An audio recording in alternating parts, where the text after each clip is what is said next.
Hello नमस्कार, आप सभी का मोस्ट वेलकम है अपने इस YouTube channel Shri online study पर। भौतिक विज्ञान की क्लासेस में हम लोगों ने जो है प्रीवियस लेक्चर में ये ऊष्मा से संबंधित बहुत सारे फैक्ट जैसे वाष्पीकरण आदि पे संबंधित बातें कर ली हैं।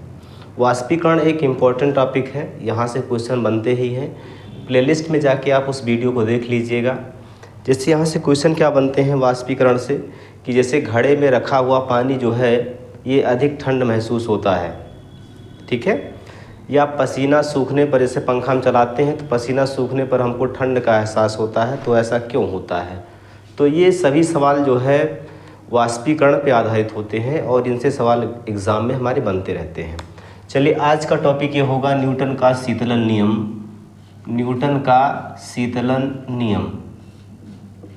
न्यूटन का शीतलन नियम ये कहता है भाई कि किसी वस्तु के ठंडे होने की दर तापांतर पर निर्भर करती है।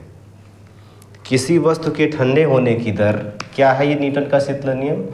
तो ये न्यूटन कहते हैं कि किसी वस्तु के ठंडे होने की दर,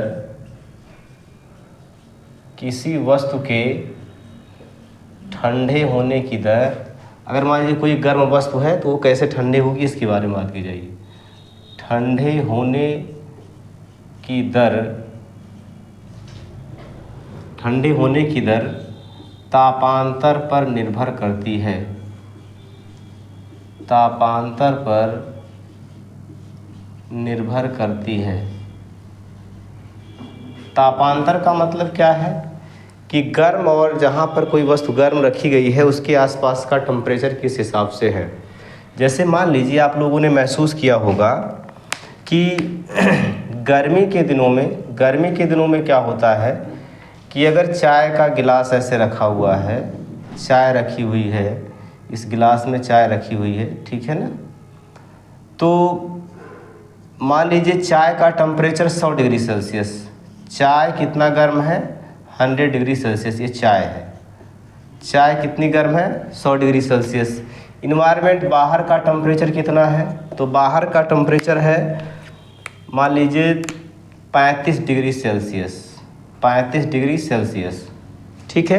तो यहाँ टेम्परेचर में अंतर आप देख पा रहे हो कितना है, 65 डिग्री सेल्सियस का।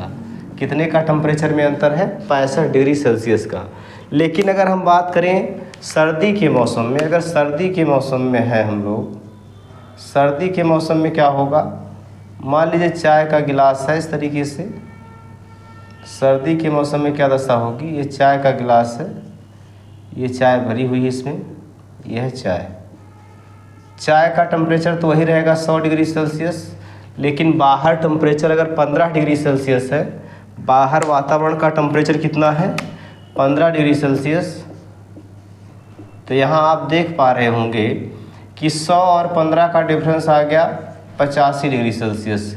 तो यहाँ जो है गर्मी के मौसम में जो है अंतर आपको कितना देखने को मिल रहा है, 65 डिग्री सेल्सियस, जबकि यहाँ सर्दी के मौसम में 85 डिग्री सेल्सियस।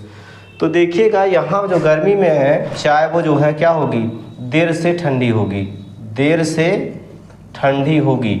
रीज़न क्या है इसका, देर से ठंडे होने का रीज़न यही है कि यहाँ तापांतर उतना नहीं है जितना सर्दी के मौसम में है। सर्दी में यहाँ चाय जो है जल्दी ठंडी होगी, चाय जल्दी ठंडी होगी। कारण क्या है इसका, क्योंकि यहाँ टेम्परेचर में अंतर जो है, यहाँ गर्मी की अपेक्षा अधिक अंतर आ रहा है, ठीक है। तो यही बात किसने बताया, यही बात बताया न्यूटन ने कि किसी वस्तु के ठंडे होने की दर ये किस पर डिपेंड करती है, तो ये तापांतर पर निर्भर करती है। टेम्परेचर में अंतर जितना अधिक रहता है उसी हिसाब से जो है ये वस्तु जो है गर्म या ठंडी हो जाती है, ठीक है भाई, बात क्लियर है। चलिए आगे बढ़ते हैं। आगे हम बात करेंगे जो है कि मान लीजिए जो है कोई वस्तु है, चाय, ख़ास तौर पे चाय का गिलास, ये चाय इसमें भरी हुई है गिलास में, और ये चाय किन विधियों से ठंडी होगी इसके बारे में पूछा जाता है। ये भरी हुई है चाय, यहाँ पर भरी हुई है चाय।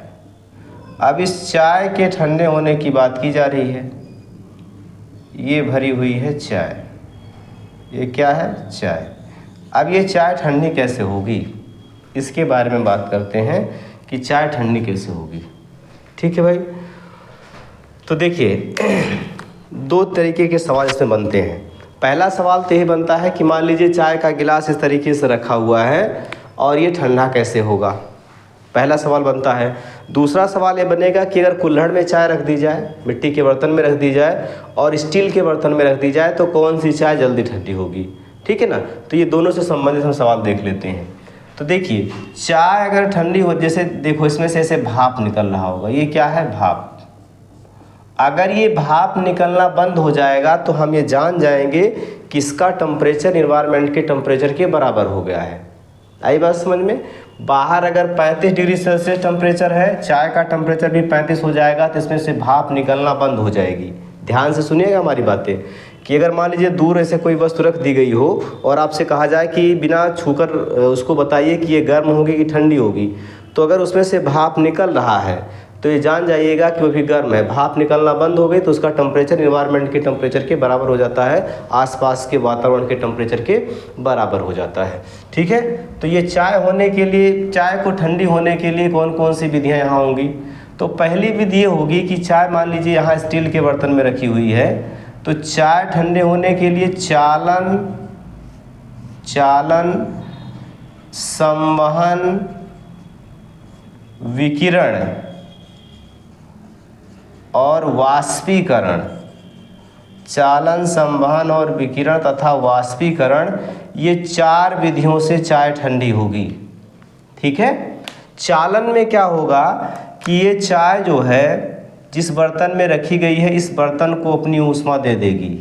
समझ रहे हैं ना, जिस बर्तन में रखी हुई है उस बर्तन को अपनी ऊष्मा दे देगी और ये चालन विधि से तब ठंडी होगी।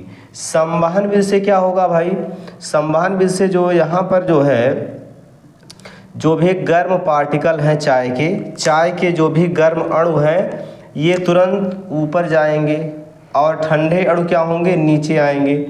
जैसे ऊष्मा उसकी ठंडी होगी वो कहाँ आएंगे, नीचे आएंगे। तो यहाँ पर संवहन धाराएं बन रही हैं, इस वजह से ऐसा होगा। ठीक है, आई बात समझ में। तो इसके आधार पर एक बात और देखा जा सकता है कि चाय का जो सबसे पहले भाग ठंडा होगा वो यही भाग ठंडा होगा, नीचे वाला। चाय की पेंदी के आसपास का जो भी है ये सबसे पहले ठंडा होगा, सबसे पहले ठंडा होगा। ठीक है, सबसे पहले कौन सा पार्ट ठंडा होगा, ये निचला हिस्सा चाय का। सबसे बाद में कौन सा ठंडा होगा, ये ऊपरी परत सबसे बाद में ठंडी होगी, सबसे बाद में ठंडी होगी। सबसे बाद में कौन सी परत ठंडी होगी, तो ये ऊपरी परत सबसे बाद में ठंडी होगी। बात क्लियर है। सबसे पहले कौन सा पार्ट ठंडा होगा, सबसे पहले निचला पार्ट ठंडा होगा और सबसे बाद में कौन सा पार्ट ठंडा होगा, तो ये ऊपर वाला पार्ट ठंडा होगा। ठीक है, बात क्लियर हुई यहाँ से, बताइए ये बात क्लियर हुई, आगे बढ़े। विकिरण विधि से कैसे ठंडी होगी, गिलास के जब जैसे मान लीजिए स्टील के बर्तन में रखा होगा तो इसकी ऊष्मा इससे बाहर आएगी, ऊष्मा इससे बाहर आएगी और ये विकिरण विधि से ठंडी होगी। ठीक है, विकिरण विधि से ठंडी होगी। वाष्पीकरण से कैसे ठंडी होगी, यहाँ जो चाय के अणु हैं ये जो है ऊष्मा खींच कर भाप बनकर उड़ते रहेंगे। ठीक है ना, चाय में जो पानी वाला हिस्सा है वो भाप बनकर क्या होगा, उड़ता रहेगा। इस बात को भी याद रखिएगा आप। आई बात समझ में। चलिए, तो ये चाय जो है चालन, संवहन, विकिरण और वाष्पीकरण, ये 4 विधियों से ठंडी होगी। ठीक है, क्लियर हुई बात। चलो आगे हम बात करेंगे दूसरा सवाल किस तरीके से बनता है उसको देखते हैं। दूसरा सवाल, ये पहला सवाल पूछा गया इस तरीके से, तो ये चाय का गिलास जो है ये इन विधियों से ठंडा हुआ है या चाय इस विधि से ठंडी हुई। चलो दूसरा सवाल क्या बनता है कि मान लीजिए जो है एक स्टील का गिलास है, किसी धातु का है, इसमें चाय भरी हुई है और दूसरा गिलास किसका है, तो दूसरा गिलास ये है मिट्टी का, ये है मिट्टी का गिलास, मिट्टी का गिलास है ये, और ये जो है स्टील का गिलास है, स्टील का। अब दोनों में भरी हुई है चाय, दोनों में भरी हुई है चाय। अब आपसे सवाल पूछेगा कि कौन सी चाय सबसे पहले ठंडी होगी? कौन सी चाय सबसे पहले ठंडी होगी? ये क्वेश्चन है कि कौन सी चाय सबसे पहले ठंडी होगी, इसको बताइए।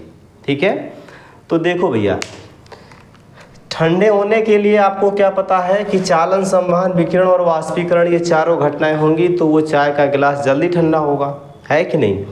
इस वाले में, स्टील वाले में अगर आप देखोगे तो स्टील वाले में चालन तो होगा ही, संवहन तो होगा ही, संवहन भी हो रहा है, विकिरण की भी विधि चल रही होगी, विकिरण और वाष्पीकरण, ये चारों घटनाएं हो रही हैं। चालन, संवहन, विकिरण और वाष्पीकरण, ये चारों घटनाएं इसके साथ हो रही हैं। लेकिन यहाँ आप देखिए, यहाँ मिट्टी में जो है, मिट्टी के गिलास की वजह से जो है यहाँ पर वाष्पीकरण तो हो रहा है। कौन कौन सी घटना यहाँ पर हो पा रही है? वाष्पीकरण तो हो रहा है, क्लियर है? वाष्पीकरण होगा, और क्या होगा, और क्या हो सकता है, और संवहन होगा। ये दोनों तो प्रक्रियाएं तेजी के साथ होगी, वाष्पीकरण और संवहन तो तेजी से होगा। लेकिन यहाँ पर चालन और विकिरण की विधि जो है ये धीरे होगी या बहुत ना के बराबर होगी। आई बात समझ में? तो इसलिए जो है ये जो मिट्टी वाला गिलास में है चाय, ये देर से ठंडी होगी, और ये चाय स्टील के गिलास वाली ये जल्द ठंडी होगी। आई बात समझ में? क्लियर है भाई? मैंने बताया रीजन क्यों ऐसा होगा।